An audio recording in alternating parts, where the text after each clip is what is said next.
নমস্কার, কেমন আছেন সবাই? কালকে তো লক্ষ্মী পূজা, তো সেজন্য আমি লক্ষ্মী পূজার বাজার করব।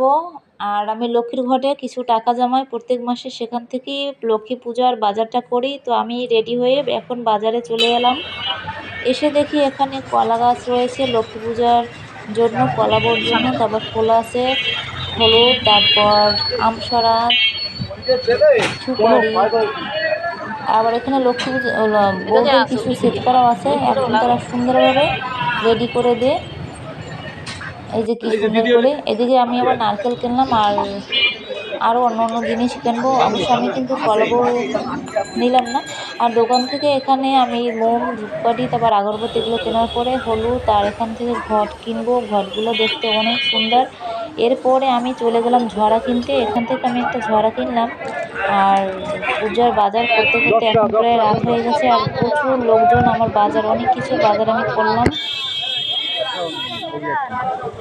আর অনেক লোকজন আছে। এখান থেকে চলে গেলাম সোজা মায়ের মন্দিরের ভিতরে। সেখানে দেখি ফুল আছে, আমসরাত আছে, তারপর পদ্ম ফুল আছে। মানে এখানে অনেক কিছুই পাওয়া যায়। এখানে অনেক কিছু আছে, এখানে দামও কম আছে সব কিছুর। এরপর আসলে আগে আসতে হবে মন্দিরে, মায়ের মন্দির। এখান থেকেই সব কিছু কেনার পরে তারপর অন্য অন্য জায়গায় কাঁচা সুপারি, তারপরে যে তালের আটি, হলুদের গাঁটি, ধানের ছড়া সবই আছে এখানে। একটা ফুল কি যেন আমি চিনি না, ফুলটার নাম কি। তারপরে বকথুরিনা বলে, বেলপাতা ফুল, তুলসী পাতা সব আছে। তো আমার এখানে বাজার করা শেষ। অনেক কষ্ট হয়েছে, অনেক ভার বাজারে। এখন পাশেই আবার কলা বউ আছে, সেটাও আমি এবার দেখলাম। এখানে রাখা ঘাগলার পাশে অনেকগুলো তারা খোল, ডোঙ্গা, তারপর নৌকা, মোড়া সব কিছু তারা এখান থেকে বানিয়ে দেয়। আমি অবশ্য কলা বউ নেব না, কারণ ভাসান দিতে আমাদের সমস্যা নিয়ে পূজা দেওয়া যায়, কিন্তু ভাসান দেওয়ার আশেপাশে পুকুর নেই। সেজন্য কলা বউ না দিয়ে আমি দেব প্রতিমা দিয়ে পূজা। কলা বউ দিয়ে পূজার একটা মজাই আলাদা। দেখি পরে যদি ওরকম সুযোগ হয় তা অবশ্য কলা বউ দিয়ে পূজা দেব। এত ভিড় ছিল, আমার দুইটা ব্যাগ নিয়ে যেতে অনেক কষ্ট হচ্ছিল, অনেক ভারী। তারপর অনেক জায়গা, অনেক ঘুরে ঘুরে বাজার করতে হয়। ওখান থেকে সোজা চলে গেলাম হরি মন্দিরে। সেখানে এসে দেখি অনেক অনেক লোক। আর এখানে ঝরা, এখানে অনেক প্রচুর ঝরা পাওয়া যায়। আমি তো ঝরা আগেই কিনলাম। এখানের ঝরাগুলো বেশ মোটামুটি ভালো। এবার দেখি প্রতিমা কি কেনা যায়। ওয়াও, কি সুন্দর! অনেকগুলা প্রতিমা আছে এখানে, অনেক প্রতিমা পাওয়া যায় এখানে।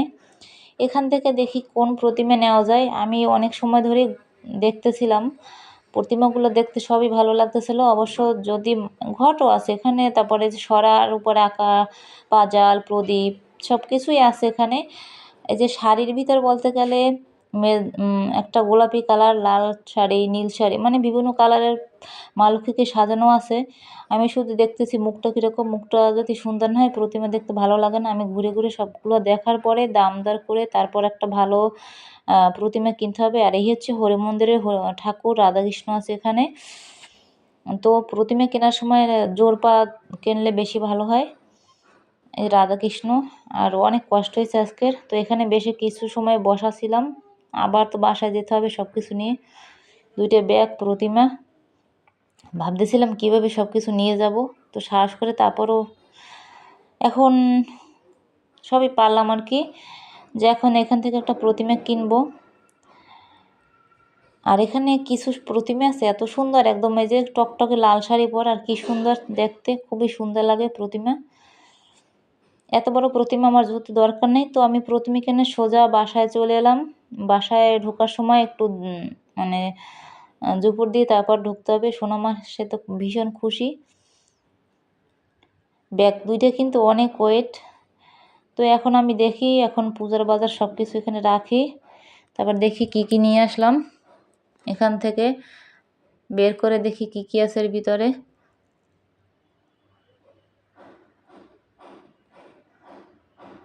আজকে পূজার বাজারটা আমি করতে পারলাম, কষ্ট হলে তারপর আমার ভালো লাগছে যে আমি নিজে পূজার বাজারটা করলাম। এখন দেখি এক এক করে বের করি কি কি নিয়ে আসলাম। অনেক কিছু আনছি, দেখাচ্ছি যে কি কি নিয়ে আসলাম। কালকে পূজা অবশ্য ভালোই লাগতেছে। তো এখন আমি দেখাচ্ছি প্রতিমা, তারপর এখানে আছে এই সোনামাকে বলছিলাম যে তুমি চলো, সে শিশিরাবাতি আনার পরে সেটা নিয়ে দুষ্টুমি করতেছিল। আগরবাতিটা বেশ ভালো, গন্ধটা নাকি খুবই ভালো দেখি। আর এই শিরশিরাবাতি 2 প্যাকেট নিয়ে আসছিলাম। অবশ্য ভয় পায় যদিও। সে তো বাজার দেখে খুবই খুশি, কোনটা নেবে কি করবে সবটাই দেখতেছিল। বাজার দেখার পরে তার খুব ভালো লাগতেছিল, বাজার দেখে আর তার ভালো লাগতেছিল। এবছর ওর 3 বছর হবে পূজা, মানে 3 বছর যাবৎ পূজা দেখতেছিল। তো এখন আমি পুরো বাজার দেখাই, নারকেল, শিরশিরাবাতি, মিষ্টি, তারপর সিঁদুর, ধূপকাঠি, মোমবাতি, তারপর এর ভিতরে আছে চিড়া, কালো তিল, সাদা তিল, তারপর ঘৃতমধু, এখানে আছে জিঙ্ক অক্সাইড, তারপর পান, সুপারি, ঘট, ফুল, বেলপাতা, তারপর কর্পূর, পঞ্চশস্য, পান মশলা, অনেক কিছুই আছে আর কি। মানে যা যা পূজায় দরকার সব কিছু নিয়ে আসলাম। শুধুমাত্র ফলটা কেনা বাকি আছে, ওইটা কালকে কিনবো। সবগুলো কিনে একবারই পারা যায় না, এজন্য নিয়ে আসতে পারিনি। আর পদ্ম ফুল এসছে, বড় পদ্ম ফুল পাইনি আমি অবশ্য। আর খই নিয়ে আসছি, কারণ খই খেতে পূজায় ভালো লাগে। খই, মুড়ি, নারকেল, চিড়া সবটাই। এই হচ্ছে আমি ছোটো ধারাই কিনলাম। আর এখানে আছে তালের আটি, তাও কিনলাম। অবশ্য 2টা আমি কেনার পরে দোকানে রেখেও আসলাম, আনতে আর খেয়াল ছিল না। আনার পরে দেখি যে আমি অল্পই নিয়ে আসছি।